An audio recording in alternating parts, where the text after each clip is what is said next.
जानेंगे इधर सीखेंगे बेटा हम लोग समरूप को, समरूप, ठीक है। इसको हम पढ़े थे 9th में, ठीक है, ध्यान रखना, इसलिए हल्का सा इसका हिंट चाहिए हमको। आइए हम लोग पढ़ेंगे किसमें बाबू, इसका सिंबल क्या होता है, पता है सिंबल क्या होता है? इसका सिंबल होता है कि बराबर के ऊपर में इसका सर्कल, ठीक है, और इसका होता है दूसरी स्टेप, इसको हम लोग क्या बोलते हैं, समरूप, ठीक है। इसका मतलब सर्वांग सम। देखो सर्वांग सम का रूल क्या है, ध्यान देना, जब दो आकृति, ठीक है, कर सकते हैं दो आकृति जिसका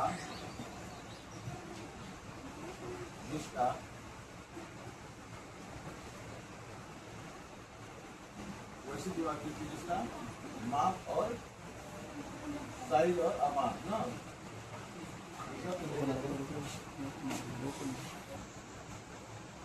इसका आकार और माप दोनों क्या होगा, वो दोनों बराबर बराबर सिक्का देंगे वो सर्वांग सम। कोई समझ में आया?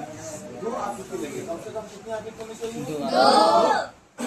इस आकृति का वो माप क्या होगा, वो और उसका आकार, आकार को हम बोलते हैं शेप, देखो शेप ठीक लिखे हैं, और माप होगा साइज, ई होगा ना, ठीक है, साइज और साइज क्या हो दोनों का बराबर, यानी शेप उसका आकृति, उस आकृति का शेप और साइज कह सकते हैं। यदि हम त्रिभुज लेते हैं, ध्यान देना, यदि हम त्रिभुज लेंगे, ठीक है, दोनों का आकार मेरा क्या होना चाहिए, सेम होनी चाहिए, दोनों का आकार मेरी क्या होना चाहिए, सेम। बोल दे कि अगर मेरे पास 5 रुपए का सिक्का है, ठीक है, वो नहीं हो रहा है, बोल समझ लेना, और फिर एक 5 रुपए का सिक्का है, दोनों सिक्का क्या होता है, बराबर होता है ना, एक छोटा बड़ा दिख रहा है, अब क्या करें, बनाने हो जाता है। चलो, इसका दोनों का आकार सेम होना चाहिए, ठीक है, दोनों का आकार क्या होगा, सेम हो, या हम बोल सकते हैं, देखो मेरे पास क्या है, एक समझिए बराबर करते बराबर हो गया, यानी इसका हमारा शेप और साइज दोनों क्या होगा, बराबर। हम इसमें ले देखते हैं त्रिभुज में, ठीक है, इसका नामकरण करते हैं A B C P Q R। बस ध्यान रखना, दोनों की आकृति बड़ा हो। एक कंडीशन समझो, यदि मेरे पास एक छोटा सा कोण बना है, बेटा ध्यान दो, तो कोण बना है ना, अच्छा ये कोण हमारा छोटा सा कोण दिख रहा है, यदि इसकी लंबाई हम बढ़ा दिए तो क्या कोण में कोई परिवर्तन होगा? नहीं, कोण में परिवर्तन नहीं होगा। बस इस बात को तुम समझ रहा है ना, ध्यान देना, अब समझ में आ जाएगा। तो ये आकृति है, इसका ये कोण इस कोण के बराबर है, ये कोण इस कोण के बराबर है, और ये कोण इस कोण, इसमें थोड़ा सा लकीर माना छोटा, इसमें डबल लकीर, क्यों? सिंगल लकीर है तो सिंगल के साथ बराबर है, डबल है तो इसके साथ बराबर है, ट्रिपल है तो इसके साथ बराबर है, ठीक है। चलो अब यहाँ तक हम लोग समझ गए ना, ठीक है। सर्वांग सम समझे हम लोग कि जब दो आकृति इसका शेप और साइज दोनों क्या हो, बराबर, ना छोट ना बड़ा नहीं होना चाहिए, ध्यान रखना, वो क्या कहलाएगा, सर्वांग सम कहलाएगा। यानी इसका रूल है बेटा कि इसकी भुजाएं भी क्या होनी चाहिए, ए बी भुजा किसके बराबर, क्यू के बराबर, और BC भुजा बोलो क्यू के बराबर, और AC भुजा PR के बराबर। क्यों बोले, क्योंकि शेप और साइज क्या है, बराबर है। अच्छा अब बताओ, जब भुजाएं क्या है आपस में बराबर है, और कोण, अब जानेंगे कोण के बारे में। कोण यहाँ क्या था, भुजा, ठीक है, कोण ए होगा, कोण B, और देखो सिंगल लाइन है इसमें, डबल लाइन है इसमें, कोण B किसके बराबर होगा, कोण Q के, और कोण C किसके बराबर होगा, कोण R के। यानी तुम कह सकता है सर कि वैसे दो आकृति जिनकी शेप और साइज बराबर है, यानी भुजा क्या है, सबका बराबर है, तो कोण भी सबका क्या होना चाहिए, बराबर होना चाहिए। लेकिन अब आते हम लोग समरूप में, इसमें क्या होगा, कोई भी दो आकृति लेंगे बाबू, जिसकी क्या कहते हैं कि शेप क्या होगा, वो नहीं, इसमें बराबर है, फ्लैश ऑन करने का यानी एक साइज छोटा भी हो जाए हमारा क्या हो जाएगा, बन जाएगा। जैसे देखिए वैसी दो आकृति इसमें हुई, वैसी दो आकृति ठीक है, इसका आकार हुआ जो आकार होगा जी, आकार छूट गया ना, इसका आकार इसको बोलेंगे शेप ना, शेप और SHAP ठीक है।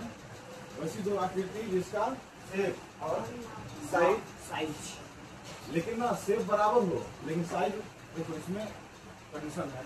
वैसी दो आकृति जिसका शेप बराबर हो, शेप बराबर हो नहीं, शेप गड़बड़ हो सकता है।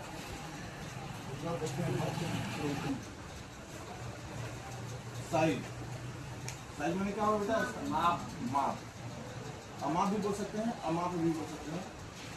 अमाप है ना, समान होना आवश्यक नहीं है। क्या हिलावत है?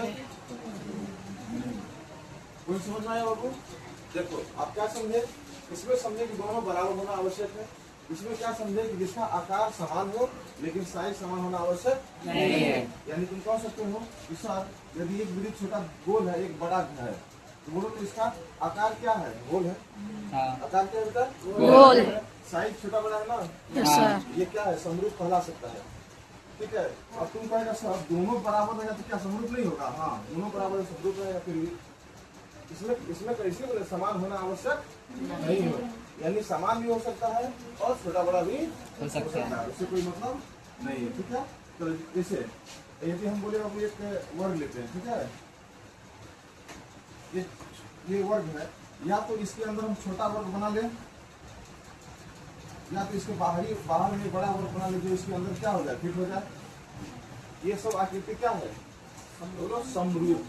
इसका हम सिंपल शब्द में कहेंगे समरूप। ठीक है, समरूप। इसका अर्थ तोड़ेंगे बाबू तो क्या, सम में क्या होता है, समान रूप, समान रूप।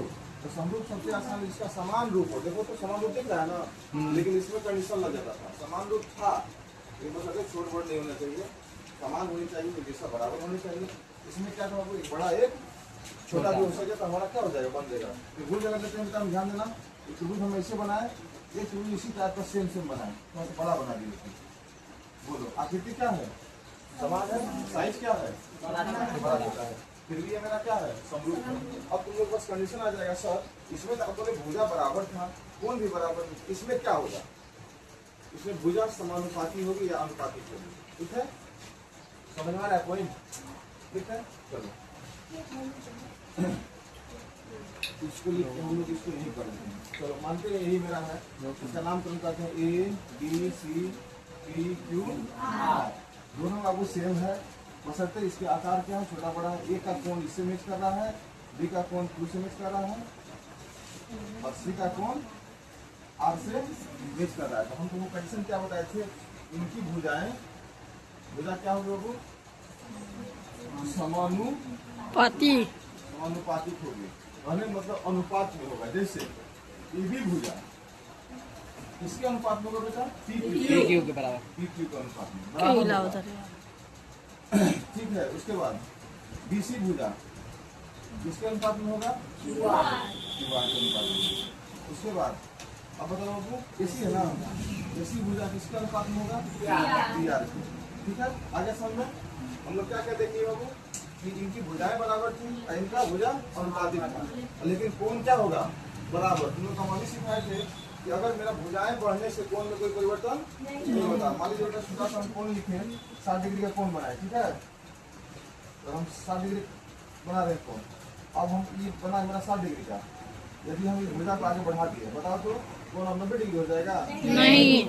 ठीक है, कोण वही रहेगा, फिर क्या होगा बाबू, लंबाई बढ़ने से कोण में कोई परिवर्तन नहीं होने वाला है, ये बात समझना। तो कोण मेरा क्या होगा, कोण A समझने का कोण बराबर होगा, बराबर। ठीक है, तो कोण A किसके बराबर, कोण के बराबर, और कोण B किसके बराबर, के बराबर। कौन सी किसके बराबर कौन आर के बराबर। ठीक है, ये समझ गए। अच्छा, एक चीज नोट समझना होगा, एक चीज पॉइंट और है, समझिएगा। क्या समझिएगा?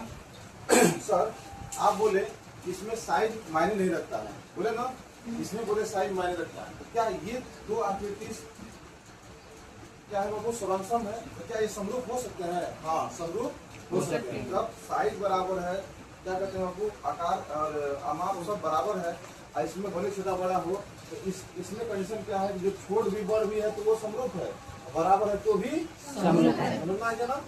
बराबर है तो भी समरूप है, और सॉरी छोट बड़े समरूप है, बराबर है तो भी क्या है, समरूप है। इसका मतलब इसमें साइज मायने नहीं रखता है, मायने बराबर छोटा ऊंच बड़ा रहेगा फिर भी, लेकिन हाँ इसका याद रखना आकार सेम होनी चाहिए। ऐसा ना बोल रहे कि हम ऐसे बता दिए बेटा जी ये वर्ग है, ये क्या है, त्रिभुज, ये दोनों क्या हो जाएगा, समरूप नहीं, कदाचित नहीं होगा, क्योंकि बेटा दोनों का आकार सेम है। देखो तो नहीं, अगर समझ में है ये बाबू समरूप नहीं होगा।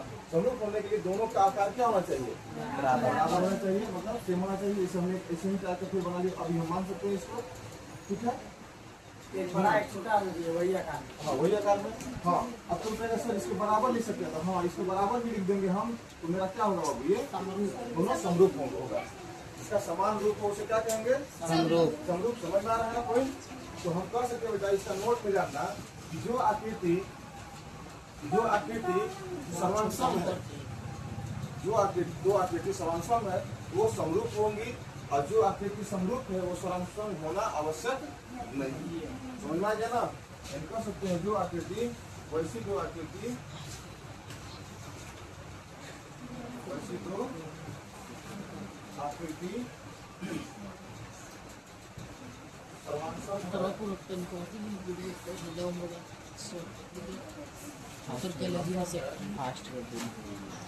ज़्यादा फास्ट नहीं, 1.5 है।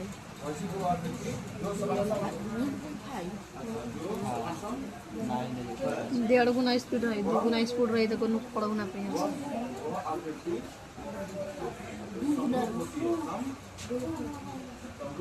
नहीं ठीक है, दे क्लास में यार मजाक थोड़ी बस, थोड़ी बा का। लेकिन जो दो आकृति ये अपने भाषा में लिखे, दो आकृति समरूप है, वह सर्वांशम होना आवश्यक नहीं है, आवश्यक नहीं है। ठीक है, कोई समझ में आया बाबू? वैसी दो आकृति जो समांसम है वो आकृति समरूप होती है, यानी कह सकते हैं ये बराबर अगर होगा तो ये दोनों आकृति बोले तो ये क्या है, समांसम है। हाँ। तो समरूप हो सकता है ना। हाँ। जो आकृति समांसम वो फिक्स है कि समरूप होगा, लेकिन जो समरूप है वो समांसम नहीं है। हाँ, समरूप के लिए कंडीशन क्या, बराबर रहेगा तभी समांसम हो जाएगा। ठीक है, समरूप में छोट बड़ से कोई मतलब हमको नहीं है। ठीक है, बस हमारा आकार क्या होना चाहिए, सेम होना चाहिए, इसमें आकार बराबर होनी चाहिए, तो ध्यान रखना। तो क्या लिखा, लेकिन दो आकृति समरूप है तो वह समांसम होना आवश्यक नहीं है। इस पॉइंट को बेटा समझ में रखना। आगे ना, चलो और कुछ बताओ।